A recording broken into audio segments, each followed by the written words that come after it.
Hey guys, Wastesuit here.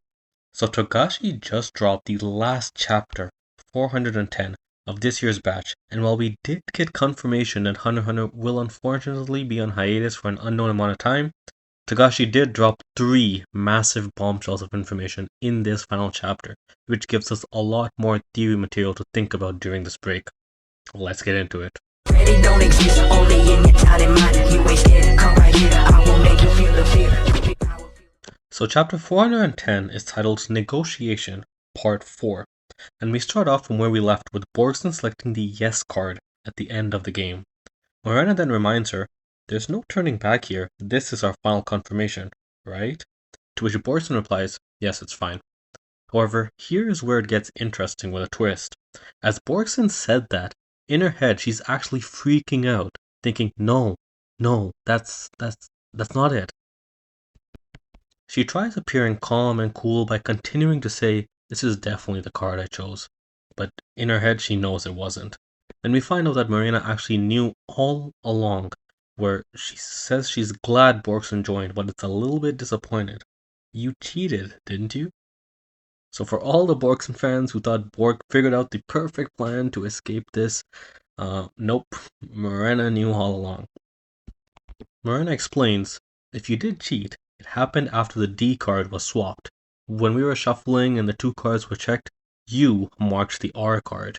These 2 cards, can I flip them over? Borgson then flips the cards, and we see that they're the No and the R card.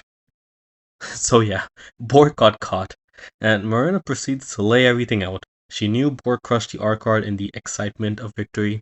She knew Borg likely made small indents on the card, and then she mocks Borg for thinking that she wouldn't be able to see that she indented the cards from how far Marina was sitting on the table. And Borgson's face here in this panel is just so funny. It really is the face of someone who's just been caught in some deep shit. We then find out more details about Marina's Nen ability. We finally get confirmation that the negotiation game and its cards are actually all part of the contagion ability. And so if the players cheat, the manipulation Nen part of contagion actually changes the appearances of the card to only show yes or no. And remember, Marina wants players to make a decision willingly, so she says technically that the players are still willingly choosing yes or no because they chose to cheat. Then in the next page, we see Borg doesn't actually deny any of this cheating and simply says, yes, I'll become your ally. The other Haley members then start clapping, and Marina proceeds to explain the yes card. So since Borg is an ally of Haley now, she and any of her important friends won't be targeted, as long as Borg actually remains with Haley. We then get 2 more super interesting pieces of information about how contagion actually works, and once you hear this, I personally started immediately thinking about the show Solo Leveling. So contagion actually functions like a game app installed directly into the person. Once active, it tracks the person's levels, points, locations, and ability, and the operating system, which is Marina, manages the gameplay and enforces the rules. The second part is contagion can't be stopped or deleted, and it keeps continuing until one of 3 things actually happen. The goal of the game is achieved, so full destruction like Marina actually wants, the operating system, Marina, is destroyed, or 3, the smartphone, aka Haley members, running the app is broken, which means they die, which obviously means contagion won't actually affect them. So basically, at this point of time, Borgson right now is level 0, because he hasn't actually done any of the 3 conditions yet that we got from chapter 409. But once those are fulfilled, she'll begin at level 1. Marina lets Borgson know that Borgson has full choice to do whatever she wants, right? Whether she wants to raise her levels, so kill people, or whether she doesn't. And if she wants to stay or go back to her friends. Marina does let her know that if she strays too far, the Haley won't hesitate to betray her, because at the end of the day, their goal is to kill people. So as you can tell, this is a lot of information for Borgson to actually handle. So she then thinks to herself worriedly, 1. If another specialist is found, she'll be deemed unnecessary and killed. 2. Once contagion actually infects her, once those 3 conditions are met, then it's safe to assume that everything she sees and hears from now on will be known to Marina, the operating system.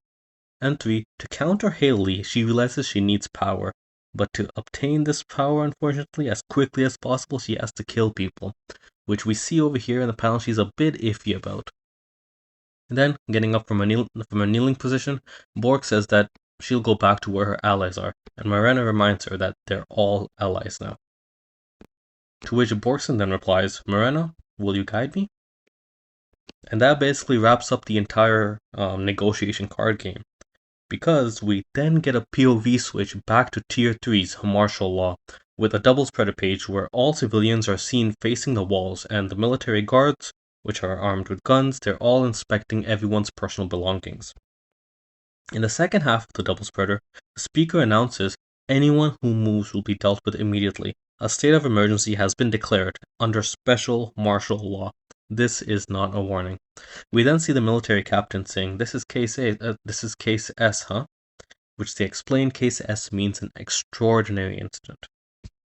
So something unexpected, right? Then in the next page, we see Benjamin walks in, and the captain lets him know that they've discovered the entrance to Hale Lee's hideout. It's quite interesting, right? And the captain continues saying that this is because they had 3 soldiers who stepped into this specific room over here. They disappeared instantly. They were teleported to room 125, which contains a toilet, and upon closer inspection, they found that the toilet's back seat actually led to a hidden entrance. He says that this has to involve a Nen user, and that the military search for more hidden entrances is ongoing. We then see Benjamin actually giving instructions to the entire military. First, he instructs the military soldiers to prioritize finding Zangley and Losers. That the lower princes, they can, come later. He continues saying, ensuring the safety of all princes should be the top mission. Number 2, secondly, we then find out that Zhang Li is confirmed to have fled from Tier 1 to Tier 2 using his ZU Mafia's connecting bridge, and that the military is currently tracking Zhang Li's movement and finding his location. And number 3, lastly, Benjamin advises the military to utilize the intelligence and patrol teams stationed on Tier 2 to find Zhang Li ASAP, to which the military responds back saying, understood. Now, if the Zhang Li fleeting situation wasn't completely out of left field for you guys, we then get another bombshell of information. Benjamin has been poisoned, which I'm assuming right now, it's not cleared, it's not clarified in the book, but we're assuming right now that's by Balsamico's TSK-17, which was actually meant for Hulkenberg. So Benjamin actually says that it takes 10 hours to land into a coma, and another 2 until death. So with half an hour already gone by, Benjamin basically only has 9.5 hours to make some sort of move, to which he then says he will spend it hunting the princes. And this last part is quite interesting because now we have this parallel between Benjamin and Hulkenberg, who are both forced into these short deadlines with something to achieve. So it'll be interesting to see who actually prevails between the two, or maybe both don't, or both might actually prevail. Who knows? We'll see what Togashi has cooking. Continuing on, we see that Benjamin actually plans to take advantage of Article 1 of Cockean's emergency provisions, which is only triggered in scenarios where the next monarchy faces a threat of collapse. This basically grants exceptional powers to stabilize the monarchy as soon as possible, which Benjamin plans to do by positioning himself as the next king. Next, if you didn't actually hear enough bombshells of information drop this chapter, well, we now find that Benjamin actually has a child. So Benjamin further explains his plan, saying that before he dies in 12 hours, he'll pass the throne by taking advantage of Article 1. He'll pass the throne from him to his child without any legal hurdles, since they can all be skipped during this emergency, right? And in this way, he gets to ensure that the Cockean throne stays under his bloodline's control. And thinking back to the previous chapters, this makes the panel we saw of Queen Unma back in her room in chapter 402 makes so much more sense now. Because if you look closely in that panel, there were baby decorations and a crib in the back. So now it's pretty safe to assume that that's likely Benjamin's kid. The page then ends with Benjamin saying only 4 princes remain. And although this statement is a bit vague in terms of what he's actually referring to, given the context, I'm assuming he means that there's only 4 more princes of whom he needs to find the location of. We already know that 2 of them are Zongle and Lucerus.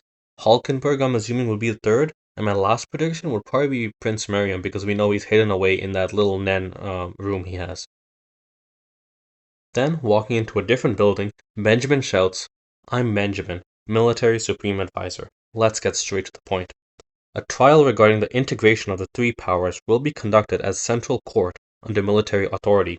Will assume control as a unified command headquarters, essentially taking over the commander's role." And this is where Benjamin then comes face to face with Misaistome, Bodobe, and Kaiser, where he formally requests that they three act as his witnesses. In the next page, we then see Misaistome actually confronts Benjamin. "Before that, please present the basis for you issuing the special emergency decree, as well as your king's appointment letter." Benjamin then replies back by accusing Hulkenberg and Sorodnik of orchestrating a biological weapon terror attack. He says that there are actually multiple collaborators about this, who brought a sample under development of the weapon onto the ship, and that suspects for this are being detained and questioned right now. However, some of those suspects specifically were left alone to ensure their prince's security.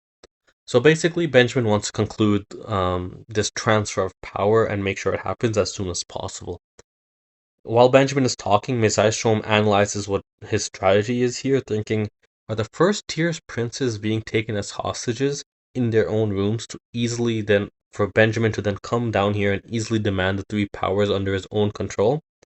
As an impulsive type who prefers the shortest approach, the profile of him as a prince seems generally correct.